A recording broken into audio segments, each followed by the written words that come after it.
Hello guys, as you know students, we are studying Unit 4 Childhood and today we will start chapter number 9. This is Nutrition, Health and Well-being. पोषण, स्वास्थ्य एवं तंदुरुस्ती। आज हम 9 chapter start कर रहे हैं और इसमें हम पोषण के बारे में पढ़ेंगे, स्वास्थ्य के बारे में पढ़ेंगे और तंदुरुस्ती या फिर वेलबींग के बारे में पढ़ेंगे। कोई भी व्यक्ति पूरी तरह से स्वस्थ या फिर तंदुरुस्त तभी हो सकता है जब उसे प्रॉपर रूप से न्यूट्रिटिव फूड मिले। यदि उसे प्रॉपर न्यूट्रिशन मिलता है जितनी उसके शरीर को आवश्यकता होती है और वह पूरी बैलेंस डाइट लेता है तो वह व्यक्ति हमेशा तंदुरुस्त रहता है। तो सबसे पहले हम देखते हैं कि न्यूट्रिशन क्या है। देखिए, प्रत्येक व्यक्ति को उसकी वृद्धि और विकास के लिए पोषण संबंधी आवश्यकताओं की आवश्यकता होती है और ये पोषण संबंधी आवश्यकताएं प्रत्येक व्यक्ति की लगातार बढ़ती रहती हैं जैसे जैसे उसकी उम्र बढ़ती है। और बच्चों की पोषण संबंधी आवश्यकताएं उसकी शारीरिक वृद्धि दर पर निर्भर करती हैं कि उसकी एक साल में कितनी वृद्धि हो रही है। जिस एज में जो लगातार वृद्धि होती है या फिर तीव्र गति से वृद्धि होती है उस एज में उसे अधिक न्यूट्रिटिव वैल्यू की आवश्यकता होती है। शारीरिक और मानसिक विकास, बच्चे का जीवन जो होता है प्रथम वर्ष में सबसे ज़्यादा तीव्र गति से बढ़ता है, इसलिए इन बच्चों को पोषण संबंधी आवश्यकताएं उनकी ज़्यादा होती हैं और यदि इनको किन्हीं कारणों से पोषक तत्व प्रॉपर नहीं मिल पाते जितनी इनके शरीर को आवश्यकता होती है तो यह व्यक्ति, ये जो बच्चे होते हैं, ये बीमारियों के शिकार हो जाते हैं और आजीवन अपंगता से भी ग्रस्त हो जाते हैं। इसलिए हमें सभी बच्चों के लिए उनको प्रॉपर रूप से सभी खाद्य वर्गों का प्रयोग करते हुए संतुलित भोजन देना चाहिए और प्रत्येक व्यक्ति को संतुलित भोजन का ज्ञान होना चाहिए। यदि किसी कारण से उसको प्रॉपर रूप से न्यूट्रिटिव फूड नहीं मिल पाता है तो उसके शरीर में बहुत सारी बीमारियां आ जाती हैं। अब इस जो न्यूट्रिटिव फूड है या फिर न्यूट्रिशन है, इसका क्या योगदान है। देखिए, यह शरीर के सभी अंगों के कार्य प्रणाली को बेहतर बनाता है, बच्चे का संज्ञानात्मक विकास करता है, ऊर्जा स्तर को बढ़ाता है और रोगों से लड़ने की शक्ति प्रदान करता है। जैसे कोरोना महामारी आजकल सबसे ज़्यादा फैली हुई है, कोविड-19 चल रहा है। आपको पता है, जिन लोगों की इम्यूनिटी पावर वीक है उन व्यक्तियों को जल्दी कोरोना हो रहा है। लेकिन यदि हमारे शरीर में रोगों से लड़ने की शक्ति है, हम प्रॉपर रूप से न्यूट्रिटिव फूड खाते हैं तो हम उससे लड़ सकते हैं। तो इसीलिए हमें न्यूट्रिटिव फूड खाना चाहिए। तो ये हमारे लिए अत्यंत आवश्यक होता है। हम सभी अवस्थाओं के लिए न्यूट्रिटिव फूड के बारे में प्रॉपर रूप से पढ़ेंगे, डिटेल में पढ़ेंगे। सबसे पहले हम पढ़ते हैं इन्फेंसी एज। देखिए, जो इन्फेंसी एज है, ये इन्फेंसी एज कब स्टार्ट होती है? जब बच्चा जन्म लेता है तब स्टार्ट हो जाती है और कब तक चलती है? जब तक वह बच्चा 12 माह का या फिर 1 साल तक का होता है। यह अवस्था शैशवावस्था या फिर इन्फेंसी एज कहलाती है। और इस एज में जो क्वालिटी है इस एज की वो क्या है कि इस एज में बच्चे की शारीरिक वृद्धि बहुत ज़्यादा तीव्र गति से होती है और उसका मानसिक विकास भी बहुत ज़्यादा तीव्र गति से होता है। अब इस एज में सबसे पहले हम बात करते हैं शारीरिक भार की और फिर बात करते हैं हम लंबाई की। जब एक बच्चा जन्म लेता है तो उसका भार 2.5 से 3 किलो होता है और जब वह बच्चा 6 माह का हो जाता है तो उसका भार जन्म के भार का दुगना हो जाता है। मान लीजिए कोई बच्चा 3 किलो का जन्म लिया तो 6 महीने में वह बच्चा कितना हो जाएगा? 6 महीने में वो 3 का डबल यानी कि 6 किलो का हो जाएगा और 1 साल में उसका भार 3 गुना हो जाएगा। इट मीन्स वह भार उसका कितना हो जाएगा? 9 किलो हो जाएगा। लेकिन यदि कोई बच्चा 2.5 किलो का जन्म लेता है तो 6 माह में कितना होगा? वह बच्चा 5 किलो का और 1 साल में कितना होगा? वह बच्चा 7.5 किलो का हो जाएगा। तो इट मीन्स क्या है? इसका मतलब यह है कि प्रत्येक बच्चे का जो शारीरिक भार है पूरी उम्र में सबसे ज़्यादा किस एज में पड़ता है? जीवन की प्रथम अवस्था में, इन्फेंसी एज में उसका जन्म उसका जो वेट है वो सबसे ज़्यादा बढ़ता है। इसीलिए इस अवस्था में उसे अत्यधिक पोषक तत्वों की आवश्यकता होती है। अब बात करते हैं बच्चों की लंबाई की। देखिए, जब बच्चा जन्म लेता है लगभग कितना होता है? उसकी जो लंबाई होती है उसकी लंबाई लगभग होती है 50 सेंटीमीटर और 50 सेंटीमीटर का बच्चा 1 साल में लगभग 1.5 गुना तक बढ़ जाता है। और जो उसकी सिर की परिधि है, उसका जो हेड है, वो भी उस बहुत ज़्यादा बढ़ जाती है। उसके सीने की जो परिधि है वो भी बढ़ जाती है। उसकी जो मांसपेशियां हैं उनका आकार बढ़ने लगता है। और जो शिशु का डाइजेस्टिव सिस्टम है, उसकी जो पाचन क्षमता है, उसमें भी बढ़ोतरी होती रहती है। टोटल कंक्लूजन क्या है? टोटल रूप से कंक्लूजन ये है इस बात का कि जीवन की जो प्रथम अवस्था होती है, प्रथम साल होता है, वह उस अवस्था में बच्चे की वृद्धि और विकास बहुत अधिक तीव्र गति से बढ़ता है। अब बात करते हैं हम शिशु की पोषण संबंधी आवश्यकताएं। Nutritional requirement of infant. एक जो इन्फेंट है, जो शिशु है, उसको किन किन पौष्टिक तत्वों की कितनी कितनी मात्रा में आवश्यकता होती है, उसकी सभी पोषण संबंधी आवश्यकताओं के बारे में हम पढ़ते हैं। सबसे पहले हम उसकी ऊर्जा की आवश्यकता लेते हैं। जो ऊर्जा है, उसकी ऊर्जा की आवश्यकता जन्म से 6 माह तक 108 किलोग्राम उसकी बॉडी वेट की आवश्यकता होती है। और जब वह 6 से 12 माह का होता है तो यह आवश्यकता 108 से घटकर कितनी रह जाती है? 98 रह जाती है। 0 से 6 माह तक 108 किलो कैलोरीज की आवश्यकता होती है और उसके बाद 98 किलो कैलोरीज की आवश्यकता उसको होती है। फिर बात करते हैं हम प्रोटीन की। तो प्रोटीन की जो आवश्यकता है, वो प्रोटीन की आवश्यकता जन्म से 6 माह तक 2.05 किलोग्राम की आवश्यकता होती है और 6 से 12 माह तक 1.65 किलोग्राम शारीरिक वेट या बॉडी वेट आवश्यकता होती है। फिर बात करते हैं हम किसकी? फिर बात करते हैं हम खनिज लवण की।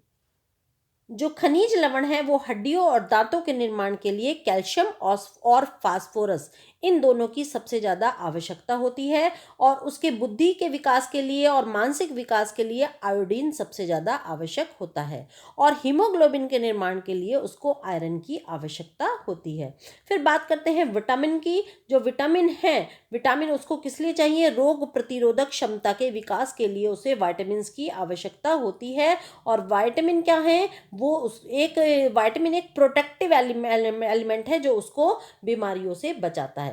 उसके अलावा उसको जल की आवश्यकता होती है डाइजेस्टिव सिस्टम से को प्रॉपर रूप से करने के लिए, चलाने के लिए। और उसकी जल की जो आवश्यकता है वो माँ के दूध से ही पूरी हो जाती है, उसे अतिरिक्त मात्रा में जल देने की आवश्यकता नहीं होती। तो जो ऊर्जा की आवश्यकता है उसकी वो बहुत ज़्यादा होती है, क्योंकि वह शिशु क्या करता है? कठिन श्रम बहुत ज़्यादा करता है, जैसे हाथ पैर हिलाना, रोना। उसके लिए उसको किस चीज की आवश्यकता होती है? ऊर्जा की आवश्यकता होती है। और प्रोटीन की आवश्यकता उसके शरीर के ऊतकों के विकास के लिए उसको सबसे ज्यादा प्रोटीन की आवश्यकता होती है। तो ये हो गई उसकी पोषण संबंधी आवश्यकताएं। अब हम पढ़ते हैं शिशु की आहार संबंधी आवश्यकताएं कौन सी होती हैं। देखिए, जो शिशु है, इसकी जो डाइटरी रिक्वायरमेंट्स हैं, वो सारी की सारी रिक्वायरमेंट्स 6 माह तक माँ के दूध से ही पूरी हो जाती हैं, यदि बच्चा माँ का दूध पीता है तो। लेकिन और 6 माह के बाद जो उसकी जो 1 वर्ष तक है, उसको जो है पूरक जो आहार दिया जाता है, जो पूरक भोजन दिया जाता है, उसको पूरक भोजन से उसकी सभी आवश्यकताएं पूरी हो जाती हैं।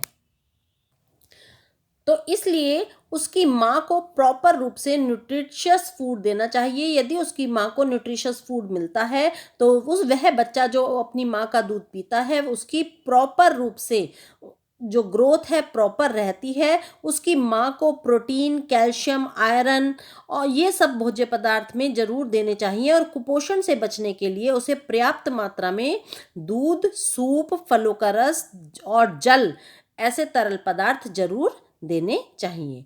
ठीक है, तो ये तो हो गई इन्फेंट की बात। अब हम आगे चलते हैं। आगे हम पढ़ेंगे ब्रेस्ट फीडिंग या फिर स्तनपान। देखिए, जो माँ का दूध है, माँ का दूध नवजात शिशु के लिए सबसे उत्तम उपहार है प्रकृति का दिया हुआ। और माँ का दूध शिशु की सभी आवश्यकताओं के अनुरूप उसे सभी पोषक तत्व भी प्रदान करता है और शिशु के शरीर में आसानी से बहुत जल्दी से डाइजेस्ट भी हो जाता है। और शिशु के लिए माँ के दूध का महत्व इस बात से लगाया जा सकता है कि जो विश्व स्वास्थ्य संगठन है, उसने भी कहा है कि शिशु को कम से कम 6 माह तक विशेष रूप से स्तनपान कराने की सिफारिश की है कि 6 माह तक एक बच्चे को माँ का दूध अवश्य दिया जाना चाहिए। स्तनपान के दौरान शिशु को अलग से पानी की आवश्यकता भी नहीं होती है, क्योंकि उसकी पानी की आवश्यकता उस दूध से ही पूर्ति हो जाती है। बच्चे के जन्म के 24 से 48 घंटों के अंदर माँ का दूध स्रावित होने लगता है और इसको कहते हैं कोलेस्ट्रम। ये क्वेश्चन एग्जाम में अक्सर पूछा जाता है कि माँ का जो प्रथम दूध निकलता है 2-3 दिन तक पीले रंग का, उस पीले रंग के पदार्थ को क्या कहते हैं, तो उसे कोलेस्ट्रम कहते हैं। ये क्वेश्चन आप जरूर याद रखेंगे। कुछ इसमें कंफ्यूजन करने के लिए कोलेस्ट्रम, कोलेस्ट्रॉल इस तरह के ऑप्शंस आपके सामने आएंगे, then you have to select only colostrum. बहुत सारी माताएं हैं जो ये सोचती हैं कि ये जो प्रथम दूध निकल रहा है पीले पीले रंग का, इसको बेकार समझकर बच्चों को नहीं पिलाती हैं और इसको फेंक देती हैं। लेकिन इसमें जो और दूध होता है उसकी अपेक्षा बहुत अधिक मात्रा में प्रोटीन होता है और विटामिन ए की मात्रा बहुत ज़्यादा होती है। कोलेस्ट्रम में जीवन रक्षक गुण पाए जाते हैं जो बहुत कई महीने तक मान लीजिए कि बच्चों को इन्फेक्शन नहीं होने देते और बच्चों की इन्फेक्शन से रक्षा करते हैं। ये बच्चों के अंदर रोग प्रतिरोधक क्षमता भी बढ़ाते हैं। जो बच्चे माँ का दूध नहीं पीते हैं वह बच्चे अक्सर ज़्यादा बीमार पड़ते हैं। कोलेस्ट्रम शिशु के पाचक रसों के निर्माण में भी सहायक होता है और उसमें बहुत सारे वृद्धि वर्धक जो पदार्थ होते हैं वो भी पाए जाते हैं। इसलिए शिशु को प्रथम दिन से ही स्तनपान कराना आरंभ कर देना चाहिए, क्योंकि उसमें बहुत सारे पौष्टिक तत्वों की पूर्ति हो जाती है। तो ये तो हो गया स्तनपान। अब आगे हम स्तनपान के लाभ देखते हैं। सबसे पहला लाभ तो आपने देख ही लिया कि ये क्या करता है, ये बच्चे के अंदर रोग प्रतिरोधक क्षमता में वृद्धि करता है और उसको बहुत सारे पोषक तत्वों की पूर्ति उसको हो जाती है। पोषण संबंधी सभी आवश्यकताओं की पूर्ति हो जाती है। शिशु की वृद्धि और विकास प्रॉपर रूप से होता है और शिशु के पाचन तंत्र के लिए ये उपयुक्त होता है। और उसके अलावा माँ का दूध का जो टेम्परेचर है वो भी शिशु के लिए अनुकूल होता है, ना बहुत ज़्यादा गर्म होता है और ना ज़्यादा ठंडा होता है। माँ का दूध मिलावट रहित होता है, उसमें किसी तरह की कोई मिलावट नहीं होती, जो शिशु को पोषण संबंधी सभी उसकी आवश्यकताओं की पूर्ति करता है और साथ साथ उसकी भावनात्मक सुरक्षा भी उसको प्रदान करता है और उसके संक्रमण से रक्षा करता है। माँ का जो दूध होता है स्वच्छ होता है और जीवाणु रहित होता है। माँ को जब माँ अपने बच्चे को दूध पिलाती है तो वह उस महिला को भी किसी प्रकार के कैंसर से उसकी सुरक्षा प्रदान करता है। ठीक है, और माँ को भी स्वस्थ रखता है साथ साथ। और उसके अलावा माँ का दूध शिशुओं को संक्रमण और भोजन से होने वाली एलर्जी से भी बचाता है। और आर्थिक दृष्टि से यदि देखा जाए तो माँ का दूध लाभप्रद होता है, क्योंकि चाहे माता कितनी भी गरीब हो वह अपने शिशु को पोषण दे सकती है और उसे अतिरिक्त धन भी व्यय नहीं करना पड़ता है। तो ये तो हो गए माँ के दूध के या स्तनपान के लाभ। अब हम बात करते हैं कि जन्म के समय कम वजन वाले शिशुओं का आहार। ये भी आप थोड़ा सा ये भी ध्यान रखेंगे कि यदि माँ किसी बीमारी से ग्रस्त हो, उसको कोई इस तरह की प्रॉब्लम हो, तो बीमारी हो जैसे तपेदिक हो गया, हृदय संबंधी बीमारी हो गई, रक्तहीनता हो गई, तो ऐसे में उसको माँ को अपने बच्चे को दूध नहीं पिलाना चाहिए। देखिए, जैसा आपको बताया है कि जन्म के समय बच्चे का वजन कम से कम 2.5 किलो होना चाहिए, लेकिन यदि किसी कारण से बच्चे का वजन 2.5 किलो नहीं है और 2.5 किलो से कम का बच्चा है तो उसको बहुत सारी समस्याओं का सामना करना पड़ सकता है। जैसे उसे क्या हो सकता है, उसे दूध पीने में, दूध को निप्पल को चूसने में बहुत ज़्यादा प्रॉब्लम हो सकती है। जो ऐसे शिशु होते हैं इनके जो पेट होती है और जो इनकी आंत होती है, इनका आकार बहुत छोटा होने के कारण इनकी जो अवशोषण क्षमता है वो भी कम होती है और ऐसे शिशुओं को ऊर्जा और कैलोरी संबंधी आवश्यकताएं भी बहुत अधिक होती हैं। तो ऐसे शिशुओं को जो कम भार वाले हैं या कम वजन वाले हैं, इनके लिए माँ का दूध ही सर्वोत्तम होता है, क्योंकि माँ के दूध में सभी एमिनो अम्ल और कैलोरी, वसा और सोडियम ये सारे तत्व प्रॉपर रूप से मौजूद होते हैं और इससे उनकी सभी पोषण संबंधी आवश्यकताएं पूरी हो जाती हैं। इसके अतिरिक्त माँ का दूध क्या होता है, वो कैसा होता है, एंटीबैक्टीरियल प्रॉपर्टी उसमें होती है जो विभिन्न प्रकार के इन्फेक्शन से उनकी रक्षा करता है। यदि किसी कारण से माँ का दूध उपलब्ध नहीं हो या पर्याप्त ना हो तो फिर क्या होता है, शिशु का वजन पूरी प्रॉपर रूप से नहीं बढ़ पाता। तो ऐसी परिस्थिति में शिशु को माँ का दूध देना चाहिए और साथ साथ में कुछ सप्लीमेंट्री फूड भी देना चाहिए। अब सप्लीमेंट्री फूड क्या होता है, हम देखते हैं कि सप्लीमेंट्री फूड क्या होता है। सप्लीमेंट्री फूड या फिर कॉम्प्लीमेंट्री फूड्स, दूध के अतिरिक्त जो भी खाद्य पदार्थ शिशु को दिए जाते हैं जो उसकी पौष्टिक आवश्यकताएं पूरी करते हैं, जो पौष्टिक आवश्यकता पूरी करने के लिए दिए जाते हैं, उन्हें हम सप्लीमेंट्री फूड या फिर पूरक आहार कहते हैं।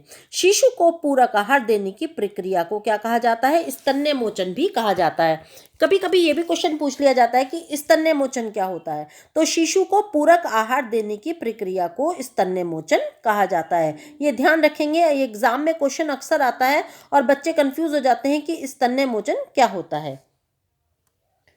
एक क्वेश्चन इसमें यह भी आ जाता है कि शिशु को पूरक आहार देना किस आयु में शुरू करना चाहिए, तो आप ध्यान रखेंगे कि 6 माह की आयु में ही शिशु को पूरक आहार देना प्रारंभ करना चाहिए। अब हम देखते हैं पूरक आहार के प्रकार या फिर टाइप्स ऑफ सप्लीमेंट्री या कॉम्प्लीमेंट्री फूड्स कौन कौन से होते हैं। हम 3 तरह के फूड्स पढ़ेंगे इसमें, liquid supplementary foods, semi liquid supplementary foods और सॉलिड सप्लीमेंट्री फूड्स। तो सबसे पहले हम लेते हैं लिक्विड सप्लीमेंट्री फूड्स। तो जो लिक्विड सप्लीमेंट्री फूड्स होते हैं या फिर तरल पूरक आहार होते हैं, ये 6 माह की आयु में बच्चों को देने स्टार्ट कर देने चाहिए और ये शुरू में इनमें उबला हुआ पानी मिलाकर ही बच्चों को देना चाहिए। इनमें कौन कौन से खाद्य पदार्थ आते हैं, इसमें आते हैं देखिए, संतरे का रस हो गया, मौसमी का रस हो गया, कोई भी रसीले फल हो गए जिनका रस हो गया। और उसके अलावा इसमें ये ध्यान रखेंगे कि इसमें ये प्योर नहीं देने हैं, बच्चे को पानी मिलाकर देने हैं। उसके अलावा सूप हो गया, सब्जी का पानी हो गया, दाल का पानी हो गया, छना हुआ सूप हो गया, मीन्स पूरी तरह से लिक्विड हो और ये 1 वर्ष तक बच्चे को देने चाहिए और पूरी तरह से छान कर ही बच्चे को पिलाने चाहिए। अब इसके बाद आते हैं semi liquid supplementary foods. Semi liquid supplementary foods कौन से होते हैं, ये वो आहार होते हैं जो ठोस होते हैं, अर्ध ठोस आहार होते हैं और ये 7 माह से की आयु में या फिर 8 माह की आयु में इनकी शुरुआत की जाती है। ये शिशु को देने आरंभ किए जाते हैं। ये पूरी तरह से, जैसे आलू हो गया, अच्छी तरह से उसको मसल कर बच्चे को देना है। 6 से 8 माह की आयु में शिशु को स्टार्च, अनाज युक्त सब्जियां, आलू, ये सब मसल कर दिया जा सकता है। शिशु को बहुत कम मात्रा में पूरक आहार शुरू में स्टार्ट करने चाहिए और फिर जैसे जैसे उसकी एज बढ़ती जाती है तो इनकी मात्रा भी बढ़ा दी जानी चाहिए।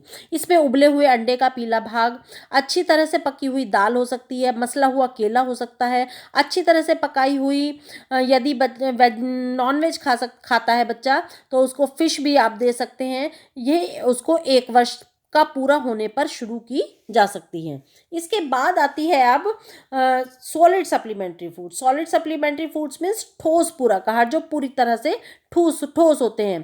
ठोस पूरक आहार देने की शुरुआत उनको 9 से 11 माह की आयु में करनी चाहिए और जो ठोस पूरक आहार है, जब शिशु के दांत निकलने लगते हैं तो उसे कैसे, जैसे गाजर, खीरा, ककड़ी का टुकड़ा दे दिया, पके हुए चावल दे दिए, रोटी का टुकड़ा हो गया, टोस्ट, बिस्किट, दाल, अनाज और ये सब चीज़ें, चीज हो गया, तो ये अनेक चीज़ें उसको ठोस सप्लीमेंट्री फूड्स के रूप में दी जा सकती हैं। अब आता है कि पूरक आहार की इम्पोर्टेंस क्या है।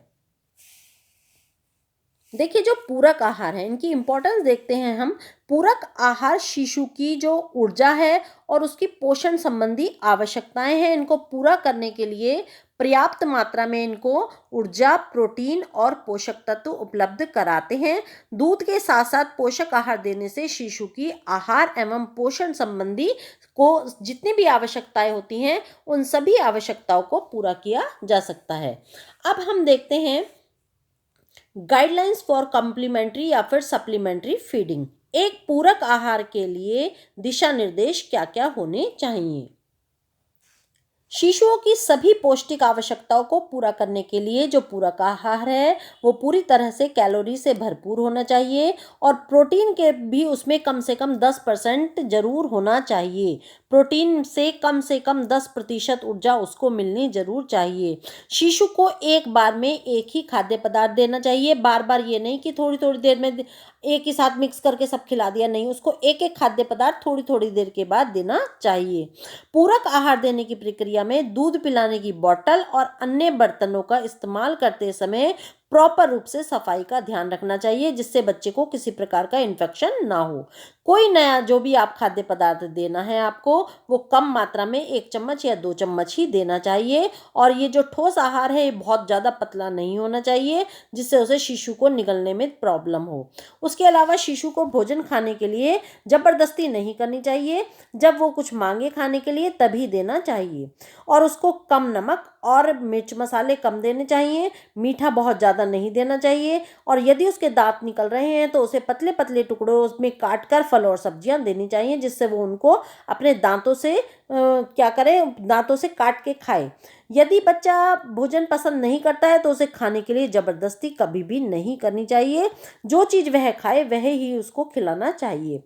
व्यक्तिगत नापसंद को दिखाए बिना ही उसको सभी प्रकार के भोजन खाने के लिए प्रोत्साहित करना चाहिए। खुद खा के, जैसे खुद खा खाकर यदि और बच्चे हैं तो उनको खिला के उसको दिखाना चाहिए, जिससे वह भी खाने के लिए मन करे उसका और वह भी उनको खाना चाहे। अब हम देखते हैं सम लो कॉस्ट सप्लीमेंट्री फूड। कुछ कम लागत वाले पूरक भोजन कौन से हैं जो बहुत कम लागत में आ सकते हैं। हम बहुत कम कॉस्ट में घर पर बहुत ज़्यादा न्यूट्रिशियस फूड बच्चों के लिए तैयार कर सकते हैं, जिससे बच्चों को प्रॉपर रूप से सभी पौष्टिक तत्व मिलते रहें। जैसे कम वसा वाली मूंगफली और चने का आटा। उसके अलावा खमीरीकृत अनाज आप दे सकते हैं, कम वसा वाली मूंगफली दे सकते हैं और चने का आटा दे सकते हैं। छिलके युक्त गेहूं दे सकते हैं, मूंगफली दे सकते हैं, चने का आटा दे सकते हैं। ज्वार, बाजरा, मूंग की दाल, मूंगफली, लड्डू, अनाज में आप अनाज में दे सकते हैं गेहूं, मक्का, चावल, ज्वार। और उसके अलावा चने और मूंग की दाल से दे सकते हैं, मूंगफली और गुड़ दे सकते हैं। चावल में आप रागी चावल दे सकते हैं, रागी दे सकते हैं, चने की दाल दे सकते हैं, तिल दे सकते हैं, मूंगफली का आटा दे सकते हैं, गुड़ दे सकते हैं। और उसके अलावा सोया दे सकते हैं, आप चुकंदर दे सकते हैं, चुकंदर से बनी हुई चीनी दे सकते हैं। इस तरह से आप सम लो कॉस्ट सप्लीमेंट्री फूड्स बच्चों को अवेलेबल करा सकते हैं। ये जरूरी नहीं है कि बहुत सारे पैसों से ही पौष्टिक भोजन बच्चों को उपलब्ध कराया जाए। उसके बाद आता है इम्यूनाइजेशन या फिर प्रतिरक्षण क्या होता है। अब प्रतिरक्षण की बात करते हैं। जो एंटीबॉडीज हैं, शरीर द्वारा निर्मित वह प्रोटीन होता है जो विभिन्न संक्रामक रोग से लड़ने में सहायता करता है। जीवन की किसी भी अवस्था के दौरान किसी संक्रामक रोग से बचाव के लिए दवाई या टीकाकरण के माध्यम से शरीर को उपलब्ध कराए जाने वाले एंटीबॉडीज को ही हम प्रतिरक्षण कहते हैं। जब भी किसी व्यक्ति को या किसी बच्चे को कोई बीमारी हो जाती है तो उसको 2 तरह से प्रतिरक्षण दिया जाता है, या तो दवाई देकर या फिर टीकाकरण कराकर। यदि एक बार वैक्सीन लग जाती है तो क्या होता है, उसके शरीर में एंटीबॉडीज डेवलप हो जाती हैं जो उसको क्या करती हैं, प्रतिरक्षा करती हैं। तो हर बच्चे के लिए जन्म के समय से ही बहुत सारी बीमारियों से लड़ने के लिए एंटीबॉडीज बहुत सारी उसके अंदर पहले से ही पाई जाती हैं। ये जो एंटीबॉडीज होती हैं शिशु को उसकी कहाँ से मिलती है, माँ के गर्भ से ही मिलती हैं। प्लेसेंटा के माध्यम से उसको मिल जाती हैं, ये माँ ही देती है उसको। और जन्म के बाद माँ कैसे देती है इसको, ये एंटीबॉडीज अपने दूध के द्वारा बच्चों को देती है, जिससे बच्चा किसी भी प्रकार की बीमारी से ग्रस्त ना हो। तो जब बच्चा माँ के गर्भ में रहता है तब भी उसको एंटीबॉडीज मिलती हैं, और जब गर्भ के बाहर निकल जाता है तो माँ के दूध के द्वारा उसको जो है एंटीबॉडीज मिलती हैं। अब हम देखते हैं कि जो प्रतिरक्षण है या इम्यूनाइजेशन है ये क्या है। देखिए, प्रत्येक शिशु को बहुत सारे रोगों से लड़ने के लिए, उनसे बचने के लिए समय समय पर उसको टीके लगाए जाते हैं या दवाई दी जाती है या वैक्सीन दी जाती है। क्यों दी जाती है, जिससे वो उन जीवाणु से, वायरस से जो विद्यमान है उसके आसपास, उनसे वह क्या कर सके, असक्रिय रूप से जो उसके शरीर में रहते हैं, जिसके कारण वो क्या होता है, उसके ऊपर हानिकारक प्रभाव डालते हैं, जो उससे प्रॉपर रूप से लड़ सके। ये जो वैक्सीन है ये क्या करती है, ये जो वाइट ब्लड सेल्स हैं ये इनको बनाने के लिए प्रेरित करती हैं, और ये एंटीबॉडीज संक्रामक रोग उत्पन्न करने वाले जीवाणुओं को शरीर में सक्रिय होते हुए भी खत्म कर देती है, जिसके कारण बच्चा बहुत सारी जो इन्फेक्शस डिजीज़ हैं, कोई सी भी इन्फेक्शस डिजीज़ हो, उनसे मुक्त रहता है। जैसे अब कोरोना महामारी फैल रही है और उसकी वैक्सीन आ गई है, तो जब वैक्सीन लग जाएगी तो क्या होगा, हमारे अंदर उसकी इम्यूनिटी डेवलप हो जाएगी, उससे लड़ने की शक्ति डेवलप हो जाएगी। अब हम प्रतिरक्षण हमने देख लिया कि प्रतिरक्षण क्या होता है। अब हम देखते हैं कि कौन कौन सी योजनाएं हैं। सबसे पहले हम मिशन इंद्रधनुष, एक सरकारी योजना के बारे में पढ़ेंगे। इसके ऊपर आपसे क्वेश्चन एग्जाम में भी पूछा जाएगा कि ये जो मिशन इंद्रधनुष योजना है ये क्या है। देखिए, जो मिशन इंद्रधनुष योजना है ये भारत सरकार की स्वास्थ्य मिशन योजना है, जिसकी जो शुरुआत है वो कब की गई थी, 25 दिसंबर को 2014 को की गई थी। और इसका जो उद्देश्य है वो क्या है कि 2 वर्ष तक की आयु के सभी बच्चों को और गर्भवती माता को 7 बीमारियों से बचाव के लिए टीके लगाना। अब वे 7 बीमारियां कौन कौन सी हैं, वो हैं गलगोटू, काली खांसी, टिटनेस, क्षय रोग, खसरा, हेपेटाइटिस, हेपेटाइटिस बी और पोलियो। ये मिशन इंद्रधनुष योजना है जो 25 दिसंबर 2014 को स्टार्ट की गई थी। अब हम देखते हैं वैक्सीनेशन राष्ट्रीय प्रतिरक्षण कार्यक्रम। ये क्या है, ICMR द्वारा ये अनुमोदित है। जब बच्चा जन्म लेता है तो उसको तुरंत BCG का टीका लगाया जाता है, जिसको BCG1 कहते हैं। और जब बच्चा 6 सप्ताह का हो जाता है तो उसको कौन सा टीका लगाया जाता है, OPV2 और DPT3। ठीक है, ये उसको टीके लगाए जाते हैं और साथ साथ एक टीका हेपेटाइटिस बी का भी लगाया जाता है। OPV के बाद ये ओरल पोलियो ओरल ड्रॉप हो गई। उसके बाद जब बच्चा 10 माह का हो जाता है तो उसको फिर से OPV की दूसरी खुराक दी जाती है, DPT की दी जाती है। DPT 3 बीमारियों से रक्षा करती है, डिप्थीरिया, पर्ट्यूसिस और टिटनेस, और एक हेपेटाइटिस बी की भी वैक्सीन इनको दी जाती है। जब बच्चा फिर 14 माह का हो जाता है तो उसको OPV, DPT और हेपेटाइटिस बी की तीसरी खुराक दी जाती है। और 9 से 12 माह के जब बच्चा होता है उसको मीजल्स या फिर खसरे का टीका लगता है और विटामिन ए की उसको पहली डोज दे दी जाती है। ये सारा आपको पता होना चाहिए कि कौन सी उम्र में कौन सा टीका लगता है। अब बात करते हैं हम BCG। BCG क्या है, ये BCG क्षय रोग प्रतिरोधी है। ठीक है, ये BCG का टीका किसके लिए लगाया जाता है, तपेदिक के लिए लगाया जाता है, जिससे बच्चे को तपेदिक की बीमारी ना हो। OPV क्या है, ये ओरल पोलियो वैक्सीन है। और DPT क्या है, DPT अभी बताया था मैंने आपको, डिप्थीरिया, पर्टिसिस और टिटनेस 3 बीमारियों से ये रक्षा करता है। अब इसके आगे हम लेते हैं common health and nutrition problems in infant and young children. शिशुओं और छोटे बच्चों की कुछ सामान्य स्वास्थ्य एवं पोषण संबंधी समस्याएं पढ़ेंगे हम, और ये समस्याएं हम अच्छे से डिटेल में पढ़ेंगे। कौन कौन सी, एक तो माल न्यूट्रिशन पढ़ेंगे, कुपोषण, फिर हम पढ़ेंगे प्रोटीन कैलोरी माल न्यूट्रिशन, जिसमें हम क्वाशरकोर और मरासमस 2 बीमारी पढ़ेंगे, फिर रिकेट्स पढ़ेंगे, फिर डेफिशिएंसी ऑफ आयोडीन, और फिर एनीमिया, और फिर न्यूट्रिशनल ब्लाइंडनेस। ये 6 डिजीज हम इसमें पढ़ेंगे।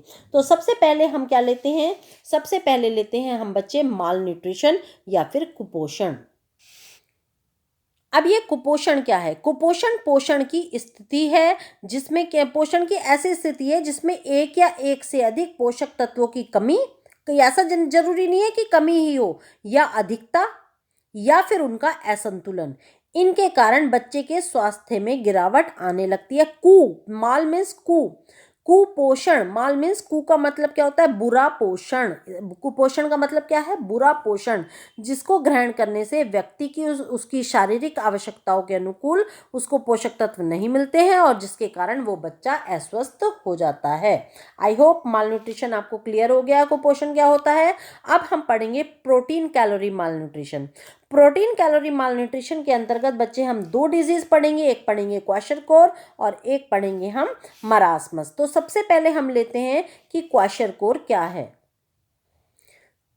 क्वाशरकोर डिजीज़ में क्या होता है कि जब बच्चे के शरीर में कैलोरी नहीं मिल पाती उसको, तो क्या होता है, जो उसके शरीर में प्रोटीन है, वो प्रोटीन अपने आप ही ऊर्जा देने का काम करने लगता है और उसके शरीर में प्रोटीन की कमी हो जाती है और प्रोटीन की कमी के कारण बच्चा इस क्वाशरकोर रोग से पीड़ित हो जाता है। और ये जो रोग है 1 से 5 साल तक के बच्चों में सबसे अधिक पाया जाता है। प्रोटीन और कार्बोज खाने में असंतुलन और बच्चों के भोजन में प्रोटीन की कमी, ये इस रोग का सबसे मुख्य कारण होता है। अब हम इसके बाद दूसरा रोग पढ़ते हैं, मरासमस। ये जो मरासमस रोग है, इसमें बच्चे के अंदर प्रोटीन के साथ साथ कार्बोहाइड्रेट की कमी, दोनों की कमी होने लगती है और ये रोग अधिकतर 15 महीने तक के बच्चों में पाया जाता है। इसके कारण है जो होता है वो ये होता है कि बच्चे का माता का दूध समय से पहले ही छुड़ा दिया जाता है और उसे ऊपर का खाना शुरू कर दिया जाता है खिलाना, जिसके कारण उसके अंदर प्रोटीन की मात्रा कम हो जाती है, उसके अंदर पौष्टिक तत्वों की मात्रा कम हो जाती है और 6 माह से 4 वर्ष तक के बच्चे को इस रोग की सबसे अधिक संभावना होती है। इसके लक्षण ये होते हैं कि इसमें बच्चा पूरी तरह से कमजोर हो जाता है, सूख जाता है, इसको हिंदी में सूखा रोग भी कहते हैं। बच्चा पूरी तरह से सूख जाता है, मांसपेशियां कमजोर हो जाती हैं, वजन उसका बहुत कम हो जाता है, उसका बच्चे का जो चेहरा है वो बंदर की तरह हो जाता है या फिर एक बूढ़े आदमी की तरह हो जाता है और हड्डियों का ढांचा सा शरीर हो जाता है, झुर्रियोंदार उसकी त्वचा हो जाती है और पेट इतना सपाट हो जाता है कि बिल्कुल कमर से वह पेट लग जाता है। जबकि जो क्वाशरकोर है, क्वाशरकोर में क्या था, पेट पूरी तरह से बाहर को निकल जाता है। क्वाशरकोर में बच्चा पूरी तरह से उदास हो जाता है, चिड़चिड़ा हो जाता है, बच्चे का चेहरा चांद की तरह गोल हो जाता है और उसके शरीर में पानी जमने लगता है, जिसके कारण पूरे शरीर में सूजन आ जाती है और उसका पेट जो है बाहर को फूला हुआ सा दिखने लगता है। दोनों में ये डिफरेंस है कि क्वाशरकोर में पेट बाहर को आ जाता है और मरासमस में पेट चिपक जाता है। अब हम अगली डिजीज पढ़ते हैं, रिकेट्स। जब बच्चों के आहार में विटामिन डी की कमी हो जाती है तो बच्चा रिकेट्स का शिकार हो जाता है। विटामिन डी की कमी से होने वाला ये रोग है। विटामिन डी की कमी, कैल्शियम और फास्फोरस खनिज लवण इनके प्रयोग में नहीं आने के कारण बच्चों को ये रोग हो जाता है। क्योंकि जब विटामिन डी की कमी हो जाती है तो कैल्शियम, फास्फोरस और जो खनिज लवण है वे यूज नहीं होते शरीर के, वो पूरे के पूरे एज इट इज बाहर निकल जाते हैं विटामिन डी की अनुपस्थिति में, जिसके कारण बच्चा रिकेट्स का शिकार हो जाता है। इसके लक्षण कैसे हैं कि बच्चों के दांत और अस्थियों के पूरे सबसे ऊपर जिनके ऊपर असर पड़ता है, अस्थियां कमजोर होने लगती हैं, शरीर का वजन कम हो जाता है, बच्चे के जो पैर हैं वो मुड़ जाते हैं और बच्चे के सिर की जो अस्थि है वो विकृत हो जाती है, चपटी हो जाती है, चकोर हो जाती है। माथे की स्थिति जो माथे की अस्थि है वो कैसी हो जाती है, वो बाहर को उभर कर आ जाती है। ठीक है, इसके बाद हम जो नेक्स्ट डिजीज लेते हैं वो लेते हैं हम आयोडीन डेफिशिएंसी डिजीज। आयोडीन की कमी से होने वाला रोग देखते हैं कौन सा होता है। जो बच्चों में आयोडीन की कमी का जो सीधा प्रभाव पड़ता है वो पड़ता है उनके शारीरिक और मानसिक विकास पर, जिसके कारण बच्चा बौना रह जाता है, उसकी लंबाई नहीं बढ़ती है और वह बच्चा घेंगा रोग का शिकार हो जाता है। इसके बाद नेक्स्ट डिजीज हम लेते हैं एनीमिया। एनीमिया कौन सी डिजीज है? बच्चों में लौह तत्व की कमी के कारण होने वाला रोग एनीमिया रोग कहलाता है, जिसके कारण बच्चों में रक्त की कमी हो जाती है। इसके बाद हम नेक्स्ट डिजीज लेते हैं न्यूट्रिशनल ब्लाइंडनेस। न्यूट्रिशनल ब्लाइंडनेस या फिर पोषणात्मक अंधापन, ये किससे होता है? ये होता है विटामिन ए की कमी के कारण होने वाला रोग है। जब प्रॉपर रूप से विटामिन ए बच्चों को नहीं मिलता तो उनको अंधा होने लगते हैं, उनकी आंखों की रोशनी धीरे धीरे कम होने लगती है। तो बच्चे, ये हमने इन्फेंसी एज के लिए न्यूट्रिशन पढ़ा है।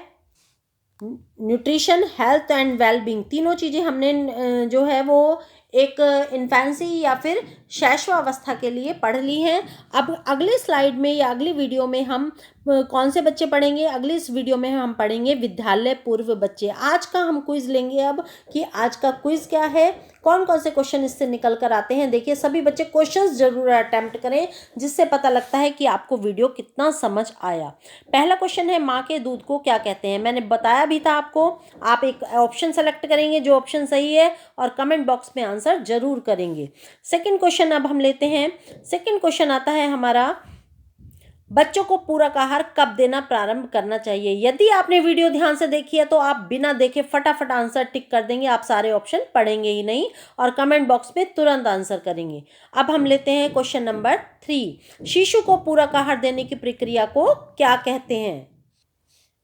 यस, ABCD आपको बताया था मैंने। जिन बच्चों ने वीडियो बहुत ध्यान से देखी है वो आंसर तुरंत देंगे। अब हम लेते हैं next question, question number 4। Mission Indradhanush को परिभाषित कीजिए। यहाँ पर आपको मिशन इंद्रधनुष क्यों परिभाषित करना है। नेक्स्ट क्वेश्चन लेते हैं, क्वेश्चन नंबर 5। मिशन इंद्रधनुष की शुरुआत कब हुई? आपको बतानी है डेट कि किस डेट को मिशन इंद्रधनुष की शुरुआत की गई थी। यस, तो सभी बच्चे पूरा वीडियो देखेंगे और सभी क्वेश्चन के आंसर जरूर देंगे, कमेंट बॉक्स में आंसर जरूर देंगे। और यदि आपको वीडियो समझ आ रहा है, चैप्टर समझ आ रहा है, तो रिप्लाई जरूर करेंगे कमेंट बॉक्स में कि आपको कितना समझ आया। और यदि समझ नहीं आता है तो भी जरूर लिखेंगे कि आपको क्या प्रॉब्लम है, कौन सा टॉपिक आपको समझ नहीं आया है। तो ठीक है बच्चों, अब मिलते हैं हम नेक्स्ट वीडियो में। आज की क्लास यहीं ख़त्म करते हैं। Thank you now.